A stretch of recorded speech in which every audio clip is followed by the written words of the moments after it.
As it is, and today we're going to be going over how to beat the Doshaguma arena quest in under 5 minutes so you can get that ranking of an A. And because Capcom changed how the pendant system is going to be working, because there's so many cheaters on the leaderboards, which we'll talk about in just a minute, but they changed how we're going to be able to get the different pendants. So the Mark of Contest pendant was always participating just in the arena quest period, but the Mark of Bravery pendant was for achieving an A ranking. And then the Mark of Mastery pendant was for achieving the top 10,000. But because there's so many cheaters on the leaderboards, they decided to change the Mark of Mastery pendant to a rank A time. And then the Mark of Bravery pendant is also for just participating now. So you'll get two pendants just for participating in the actual arena quests. And then you'll get the highest ranking pendant for getting a time of A, which is 5 minutes or less. And I'm going to show you guys how to do that in this video and the way that I did it. Now, the best I've done on a bow is I think around like 6 minutes, and I was really struggling. And so then I decided to start trying the different stuff out and found out there's a really easy way of doing this to get under that 5-minute mark. Now, it did take me a few times, so don't expect to just go in there and do it one time and then instantly get the 5-minute mark. Especially if this is your first Monster Hunter, which it is for me. I definitely had to kind of learn this game a little bit more than others, but I'll give you guys my tips on how I actually did this in 5 minutes or less. Now, when it comes to Capcom and the cheaters things, I know the community is kind of split because there's a ton of modders in this game, and then there's a ton of people that want people banned for cheating. Granted, I don't really know. It seems like this is mostly like a solo play game. It doesn't really seem like it's super online. I will say personally, my experience, the SOSs that they have in this game where you can play with other players is terrible. And they really need to start removing the SOSs off the boards when it's full. But other than that, I see this mostly being just like literally like a solo play game, essentially. And so like, I don't know how I feel about it. Let me know down below what you guys think. Should they ban cheaters, people that mod? Or I'm kind of indifferent because this game is literally like a legit like solo play game and can be solo played offline and things like that. It's not an online game, so I don't know. I'm against cheating regardless when it comes to any game. Modding, on the other hand, I really don't care if you want to mod your game or not. I will say that if this game does get like an anti-cheat and stuff, then like the modding part of the game will essentially be gone, I believe anyways. But I definitely want to know what you guys think down below in the comments. Let's go ahead and dive directly into the actual gameplay and help you guys get through this. So for starters, you're going to want to shoot the demon ammo on the ground and swap over to the flame ammo. And then we're going to jump down, and while I'm jumping down, I try to pop my rations, and then I try to pop an ancient potion to get full HP.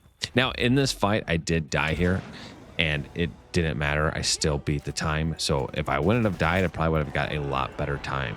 We are going to change the weapon over to full auto mode by clicking F, and it's going to give us a special ammo, and we're just going to be able to blast this guy.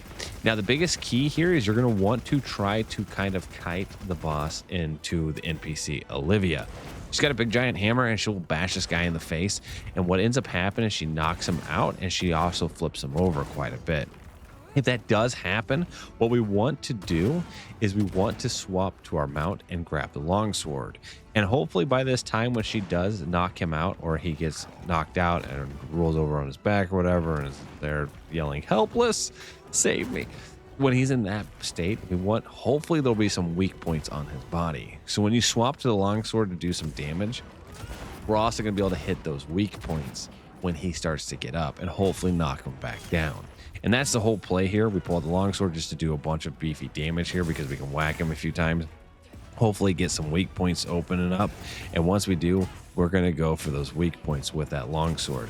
Another thing that you're going to want to do is you're going to want to jump on your mount once you break those weak points, and we're going to try to mount him. You want to mount him. And if you do, we want to get to 2 different weak points opened up. So for example, I'm going to jump on my mount here. I'm actually going to be able to mount the boss, and then we're going to just knife him so that way we can get those weak points to open up. Now, he is going to try to throw us off, and we want that because eventually he'll run into something and do damage to himself, which will just help us out. But you definitely want to open up 2 wounds here, and I'll show you in just a second why we want to do that. See how he just did 600 damage to him? Now I moved his face, and I just keep trying to break it. Once we open up this weak point, then we do our special ability to just do a ton of damage to him, to knock him on the ground, which you can see right there. But then now his back is opened up, and we're going to go back to our longsword and just instantly go into the special ability to do a ton of damage again. And then luckily, I got kind of lucky here because I had another spot open up, which I was able to take advantage of right away. So then I just whack on him a little bit. And then right after this, I jump back to my mount and I swap to the actual machine gun again.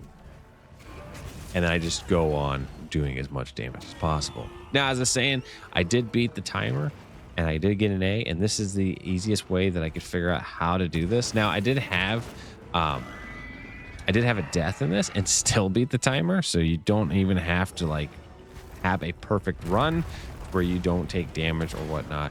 You just want to take advantage of the weak points, try to stay alive and do as much damage as you possibly can, and keep trying to get that boss into Olivia's area because you want her whacking the boss, hoping that she'll knock him out.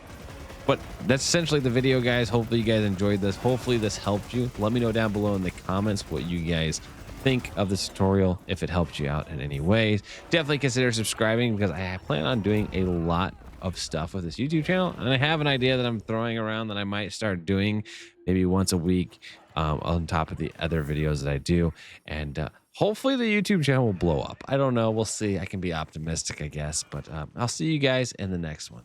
Take care.